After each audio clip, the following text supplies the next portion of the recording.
10th class lesson 7 geography lifelines of national economic.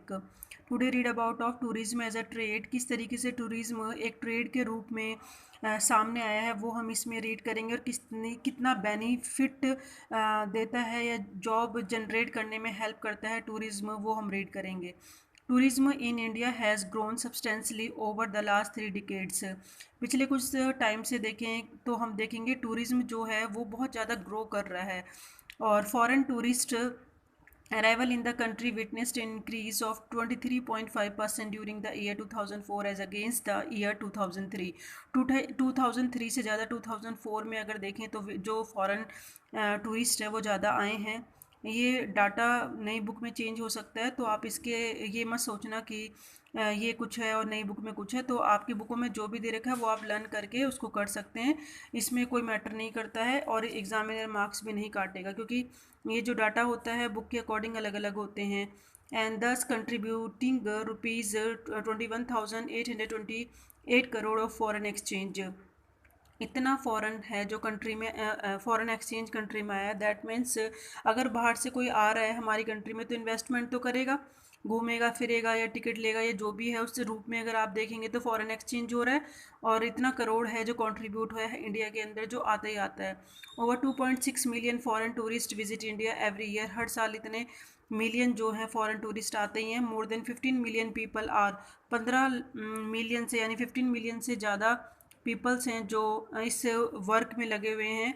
किसमें? Tourism में लगे हुए हैं. और यहाँ से इम्पोर्टेंट शुरू होती है टूरिज़्म की कि क्या क्या बेनिफिट है हमारी कंट्री के लिए. एक तो एम्प्लॉयमेंट जनरेट कर रहा है, और आप देख सकते हैं कि कितना जो फॉरेन टूरिस्ट है जो हमारी कंट्री में आता है उसकी वजह से क्या क्या फ़ायदे हैं.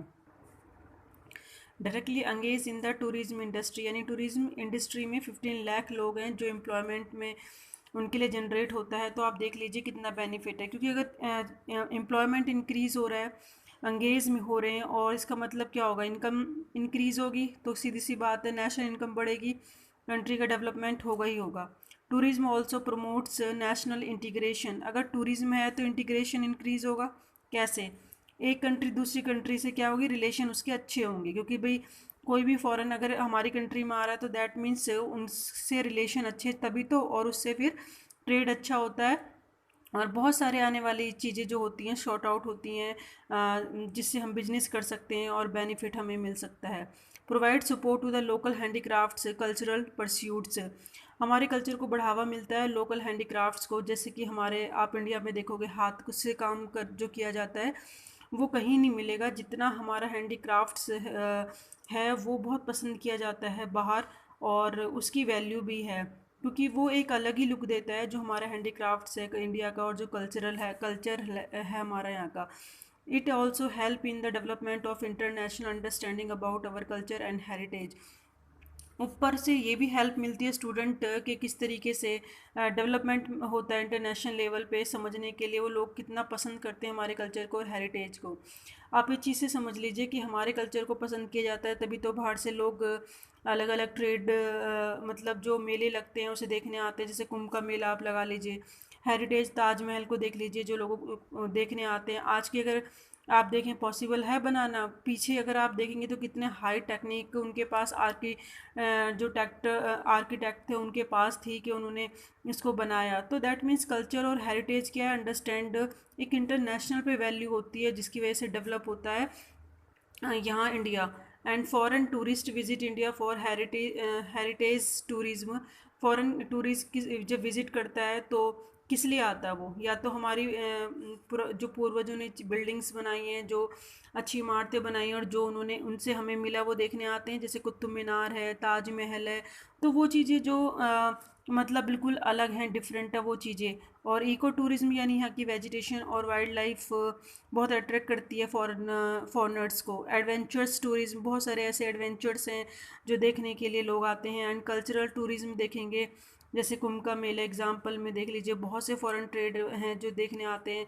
मेडिकल टूरिज्म यहाँ पे क्योंकि सस्ता है तो बहुत से लोग यहाँ पे अपना इलाज कराने भी आते हैं. एंड बिजनेस टूरिज्म यानी बिजनेस करने के पर्पज़ से भी यहाँ पे बहुत सारी ऐसी फैसिलिटीज़ हैं जो कि गवर्नमेंट प्रोवाइड करती है, तो बहुत ज़्यादा अट्रैक्ट होते हैं फ़ॉरेन यहाँ पे.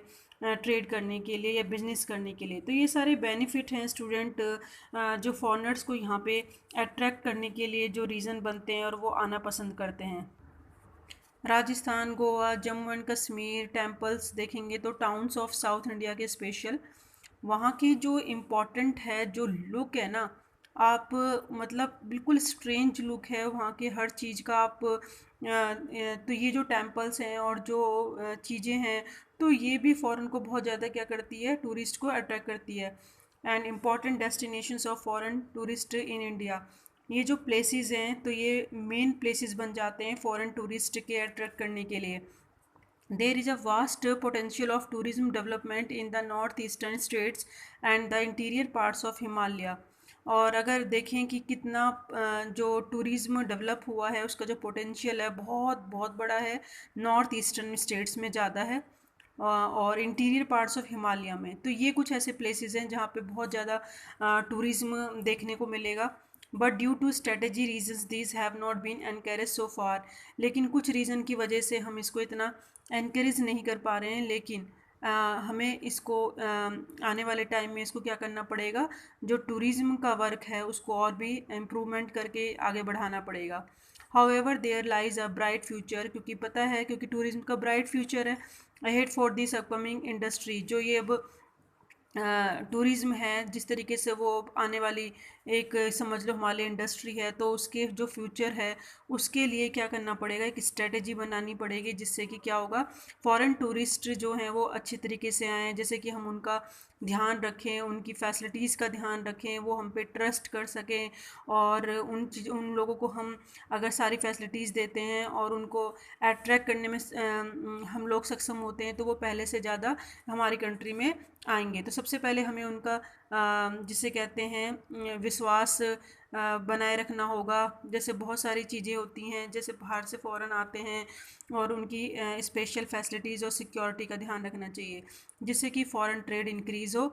और हम सबको और गवर्नमेंट को इस चीज़ का ध्यान रखना चाहिए क्योंकि इसका फ्यूचर बिल्कुल ब्राइट है। तो इसी के साथ हमारा आज का टॉपिक ख़त्म होता है, लेसन 7 ज्योग्राफी का। और नेक्स्ट हम करेंगे एक्सरसाइज क्वेश्चन आंसर।